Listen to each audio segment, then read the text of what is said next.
Dating the biblical Exodus is a fascinating case study and is one that can really help us to make sense of the entire biblical time frame and also just the time frame of the ancient world, which is really interesting.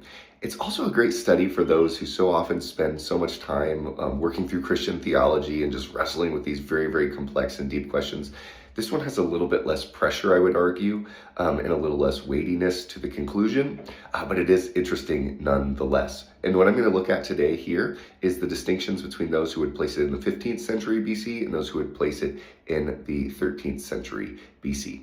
Now, real quick, if you like the content in this video, keep in mind a subscription can really help the channel to grow, especially in its early stages here. But yeah, we recently hit 150 subs. We're now on the way to 1,000, which I'm super excited about.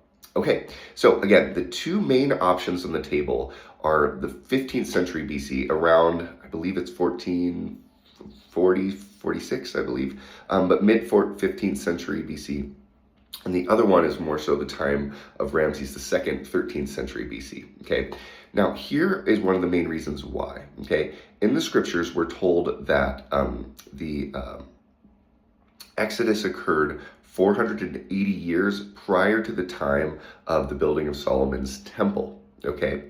Now, there are some people, and by the way, I'm going to speak from a historical and orthodox stance here, from a conservative Christian stance that takes for granted that the scriptures are true, which I certainly hold to, okay? With that said, there are two different ways of looking at this.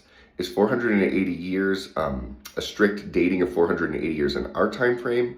Or, as is often the case in the ancient world, does 40 represent a generation of people? Okay, because if you accept that the years that 40 can represent one generation in the ancient world, what that can also mean is it can mean a strict 480 years, thus placing it in the 15th century BC, or it can mean 12 generations, right? Placing it then sometime potentially around the 13th century BC. Now, a great evangelical scholar, Kenneth Kitchen, argues for the 13th century BC date, arguing that this lines up better with the archaeological evidence we see in the city of Jericho later on, because again, this will set up your whole timeline for where do you place the conquest and all this stuff. And again, so I'm not going to settle that in this video. I myself probably am more in tune with the 13th century date, as I'd say that's the larger consensus, even among evangelical scholars, certain ones. But again, Kenneth Kitchen's an interesting place to look. I'm not opposed to a 15th century date, but it's interesting. So if you ever are interested in a fun topic to hop into, is it the 15th century or is it the 13th century? And the way you work at this will make a big difference in your biblical timeline. God bless.